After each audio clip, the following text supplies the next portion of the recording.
Okay, so this video is about the principle of universalisability and Mill's belief in the principle of universalisability, which resulted in him being a rule utilitarian.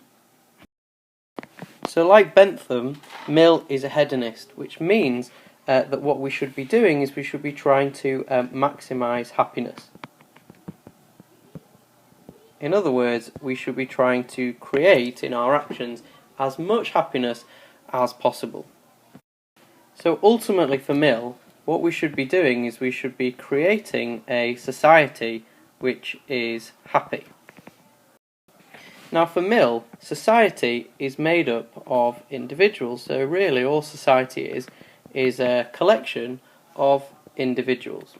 And if we want society to be happy, then what we also need to make sure is that each individual is happy. Because if society is made up of individuals, if individuals are not happy, then society won't be happy. And if we're trying to make society as happy as possible, then we need to make sure that individuals in society are happy, because that will generate a more happy society. So because Mill saw the happiness of society as a collection of the happiness of individuals within society, what he said is that every person in society has a right to be happy, has a right to happiness. And because we want society to be happy, and society is made up of individuals, what we need to do is we need to protect each person's right to happiness. And that's very important. We must protect individuals' rights to happiness. And if we protect individuals' rights to happiness and they become happy, then together, if each individual within society is happy, then society will be happier. So what does that actually mean? What does that look like in practice? Well, if we take the example of bullying, and we could think about one person is being bullied, so we'll call them the victim, and let's say there are two people who are the bullies. Now, according to Bentham, if the amount of happiness that's created by the bullying is greatest for the two bullies, then that means that the bullying is moral, because the most amount of happiness has been created by the bullying happening. Now let's come back to Mill, because remember, Mill says that because society is made up of individuals and we want society to be as happy as possible, what we need to do is protect each person's rights to happiness. Now if you think about it in this example, the victim's rights to happiness is being taken away at the expense of the happiness of the bullied. The victim is not happy and their right to happiness has been taken away. And so Mill would think that this is wrong. So the actions which Mill says that we can justify as being moral are actions which are universalisable. And what that means is that they can be done, and when they are done, they still protect each individual's rights to happiness. In other words, when they are done, they do not take away anybody's rights to happiness. So the easiest way to make sure that this is done is by generating rules which, if everybody followed, protects each individual's rights to happiness and will generally create a happier society. So because society is made up of individuals and we need to protect individuals' rights to be happiness for society to be a happier place, by coming up with these rules which does protect individuals' rights to happiness, if everybody followed those rules, then society will generally be a happier place. Now this word generally is important here because if everybody follows these rules, then more often than not it will create more happiness and overall it will create a happier society. However, if you follow these rules in every situation, there could be exceptions where if you broke the rule it would create more happiness. However, over a longer period of time, and if everybody does it, then if we followed those rules it would generally result in more happiness. So let's think of an example. Let's use stealing.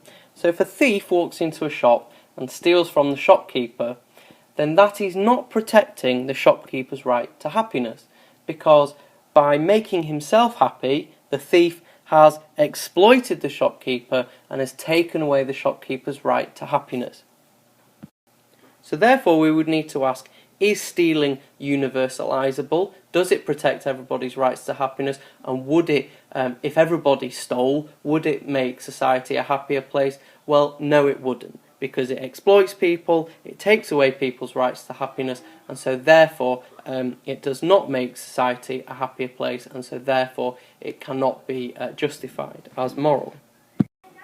Now remember that before we used that word generally, and what we're saying is that if everybody followed that rule, do not steal, then generally society would be a happier place. Now you can think of examples or situations where stealing actually could result in more happiness. So for example, if we take away thief and actually we think it's a mother stealing to feed her starving family, then we might say in that situation stealing should be alright really, because it's creating happiness for the mother and it's justified because she's feeding a starving family. But actually what Mill would say is that no, stealing even in this situation is still wrong, because if everybody followed this rule, do not steal, then society would generally be a happier place. It might not always be it might not always create the most happiness in every situation, but if everyone followed the rule, generally it would result in more happiness. So yes, the mother stealing to feed a starving family in that situation might result in more happiness. However, if everybody stole all the time, society would not be as happy, and so therefore we should follow the rule that nobody should steal. And so Mill would say that stealing is always wrong. So just to summarise then, as a hedonist, Mill believes that we should make society as happy as possible, and he believes that society is really just a collection of individuals, and so if society is going to be happy, individuals need to be happy, and in order for that to happen, we need to protect each individual's rights to happiness. And the easiest way of doing this is by generating rules which only justify universalisable actions. In other words, only actions which, if everybody did them, it would still protect each individual's rights to happiness, and it would make society generally a happier place. Only those sorts of actions can be justified, and that is why Mill is a rule utilitarian. Now, really, this is what the law in our society, in Britain, this is what the law is based on. It's based on the idea that we should only things really are allowed by the law if they kind of protect everybody's rights to happiness, and will generally make society a happier place, and anything which would not do that is against the law. So for example, murder is against the law because if everybody murdered, that would not make society a happier place, and so for a rule utilitarian it would be a rule, do not murder, and in all situations murder would be wrong. Things which are allowed by the law, like, I don't know, giving to charity, they're things which make society a happier place. And so in a similar way, a rule utilitarian would say give to charity. That's a rule allowing charity, because if everybody generally gave to charity, that would make society a happier place.